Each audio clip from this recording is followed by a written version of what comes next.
नमस्कार दोस्तों, मैं अंकुर उपाध्याय स्वागत करता हूं आप सभी का एक बार फिर से अपनी नई वीडियो में।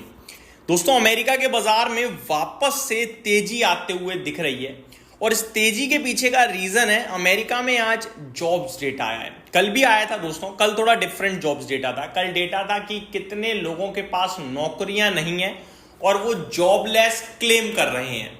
आज जो डेटा है वो ये कि कितने लोगों के पास नौकरियां आई हैं।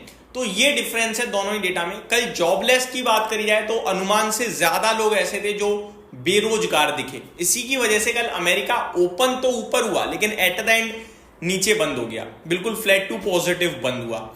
लेकिन आज सिचुएशन थोड़ी डिफरेंट है। आज इतना दमदार डेटा पेश करा है अमेरिका ने कि ट्रंप साहब ने दोबारा से फेड को गुहार लगाई है कि इतने दमदार जॉब डेटा के बाद एक बार रेट कट कर दो। दोस्तों, बड़ा ही इंटरेस्टिंग होता हुआ दिख रहा है अमेरिका में। एक एक करके मैं आप सभी के साथ चीजें शेयर करता हूं। शुरू करते हैं बिना किसी देरी के। वन मोर थिंग, कल मैंने आप सभी के साथ, कल नहीं, वेंसडे को मैंने आप सभी के साथ एक ही चीज शेयर करी थी दोस्तों। वेंसडे को तो मैं एक भी वीडियो ही अपलोड नहीं कर पाया था, ट्यूसडे करी थी लेट नाइट तक, कि वेंसडे को एक्सपायरी है, थर्सडे बाजार बंद है। और एक्सपायरी वाले दिन यानी बुधवार को सिर्फ आपको एक ही चीज पे नजर रखनी है, 24,425, 24,500, उसके ऊपर तेजी करनी है, अदरवाइज नहीं करनी है। बुधवार का हाई 24,398 था, 400 भी नहीं आया, गिर गया बाजार। ठीक है जी। अब थर्सडे को जब मैंने वीडियो शूट करी, वेंसडे तो करी नहीं, थर्सडे को मैंने सेम चीज आपके साथ कहा था कि भैया जो 24,400, 24,500 की जो इंपॉर्टेंस थी वो केवल वेंसडे तक थी, अब नहीं है। काफी सारे लोगों ने आज के दिन को भी वही सेम लेवल पे ट्रेड कर दिया। फॉर एग्जांपल 24,425, 24,500, और जब बाजार उसके ऊपर निकला तो लोगों ने लॉन्ग पोजीशन बना दी। अब जब उसके बाद गिर गया बाजार तो लोग कह रहे हैं अंकुर भाई आपके निफ्टी के लेवल्स बड़े गलत निकल गए। मैं आपको बताना चाहूंगा वो केवल और केवल एक्सपायरी के लिए था। और ऐसा नहीं है मैं आज ये बात बोल रहा हूं, मैंने आपके साथ उस दिन भी शेयर किया था, कल भी कहा था कि अब 24,400, 500 की इंपॉर्टेंस खत्म भाई साहब, अब डेटा बनना शुरू होगा और जब बनता चला जाएगा फिर मैं आप सभी के साथ ट्यूसडे तक शेयर करूंगा। तो डेटा की इंपॉर्टेंस एक्सपायरी डे के नजदीक होती है। मैं बार बार आपके साथ ये चीज शेयर करता रहता हूं। अभी के लिए आप 24,200, 24,000 और 23,800 इन तीन लेवलों को बड़े सपोर्ट के रूप में देखो, हर 200 पॉइंट के डिब्बे।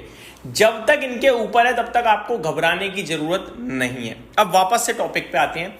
अगर यूएस पेरोल्स की बात करी जाए तो टोटल जो आया है वो इस बार अप्रैल में 1,77,000 का आया है दोस्तों। यानी कि जो टोटल लोगों को नौकरियां मिली हैं, 1,77,000 नॉन फार्म पेरोल्स आते हुए दिखे हैं इस महीने, यानी अप्रैल में। मई में नहीं, मई तो शुरू हुआ है, अप्रैल मंथ में, जो कि मार्च के सामने कम है। जी हाँ, मार्च में 1,85,000 थे, उससे कम है, बट अनुमान जो है उससे काफी ज्यादा है। बाजार का एस्टिमेट दोस्तों 1,33,000 का था, जिसके सामने 1,77,000 पेरोल्स आए हैं। तो ये सुपर्ब डेटा हो गया, बेहतरीन डेटा, और इसी की वजह से अमेरिका में आपको तूफानी तेजी भी दिख रही है। दूसरी बात, अनएम्प्लॉयमेंट रेट यानी बेरोजगारी दर की बात करी जाए तो वो 4.2% पे बना हुआ है, एज एक्सपेक्टेड। इतना ही अनुमान भी था, उम्मीद के अनुसार। आगे बात करूं, average hourly earning rose just 0.2% for the month, below the 0.3% forecast. तो आर्ली यानी देखो अमेरिका में ना घंटे की कमाई होती है भाई साहब। एक आदमी 8 घंटे काम कर सकता है तो पर आवर के हिसाब से कमाई मिलती है कि एक आवर की ये सैलरी है आपकी। ऐसा नहीं है कि महीने की सैलरी फिक्स कर दी फिर आप मजे मार रहे हो ना, पर आवर का होता है हिसाब किताब। फिर वीकली आपने कितने आवर काम करा, ठीक है, हो सकता है एक दिन आपने 8 घंटे काम करा, अगले दिन 6 घंटे किया हो, या फिर किसी दिन 9 घंटे कर दिया हो, ओवर टाइम वगैरह कुछ मिल जाए तो इस तरीके से वीकली आवर आता है, डेली आवरली आता है। तो अगर आर्ली अर्निंग्स की बात करी जाए तो वो 0.2% बढ़ी है, लेकिन अनुमान 0.3% बढ़ने का था, तो ये कमजोर रह गया थोड़ा सा। ठीक है, आगे, while the annual rate of 3.8% also was 0.1% less than expected। तो जो पूरे के पूरे एनुअल रेट है 3.8% पे आया है, वो भी अनुमान से 0.1% कम आया है। तो अगर आप ये जो जॉब्स डेटा है ना, इसको इन डेप्थ जाएंगे देखने, फाड़ तीड़ कर देखोगे तो उतना मजा नहीं आ रहा है, बड़े फिगर में मजा आ रहा है बस। आगे बात करते हैं। Job growth was stronger than expected in April despite worries over the impact of president Donald Trump's blanket tariff against US trading partner. Non farm payrolls increased a seasonally adjusted 1,77,000 for the month, slightly below downwardly revised 1,85,000 in March, but above the Dow Jones estimate for 1,33,000.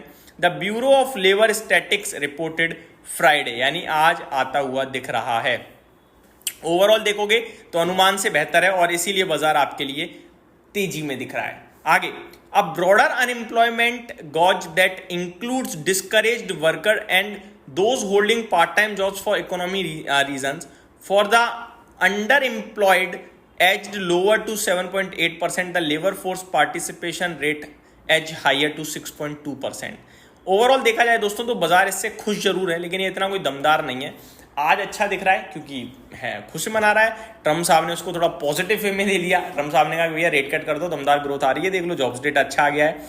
अब देखते हैं आगे क्या होता है। इसी के चलते अमेरिका में डाउ आपके लिए 388 पॉइंट्स ऊपर दिख रहा है, करीब 1%। नेस्डेक्स लगभग 0.1% ऊपर दिख रहा है। S&P 500 नियर टू 1% अप है। रसल 2000 में भी 1.5% की तेजी है। इसको कैसे लेना चाहिए हमें? मेरे को लगता है इसको पॉजिटिवली साउंड कर रहा है, पॉजिटिवली लेना भी है, लेकिन इसको लेकर ज्यादा बुलिश नहीं होना है, क्योंकि एक तरफ कल आपने ये भी देखा कि अनुमान से ज्यादा लोग बेरोजगार हो रहे हैं, और यहां भी अगर मैं डिटेल में देख रहा हूं तो उतना मजा नहीं आ रहा है जॉब्स डेटा में। तो हो सकता है ये उतना कुछ ज्यादा सस्टेनेबल तेजी ना दिखाए इस डेटा पे। अगर फेड ने कुछ पॉजिटिव बोल दिया तो फिर सस्टेनेबल तेजी आ सकती है और तूफानी तेजी आ सकती है। लेट्स सी क्या होता है क्या नहीं होता है। तो ये मेरी तरफ से आपके लिए डिटेल्स थी। अभी की उम्मीद करता हूं चीजें अच्छे से समझ में आई होंगी। Thank you so much for watching this video. Have a great day guys.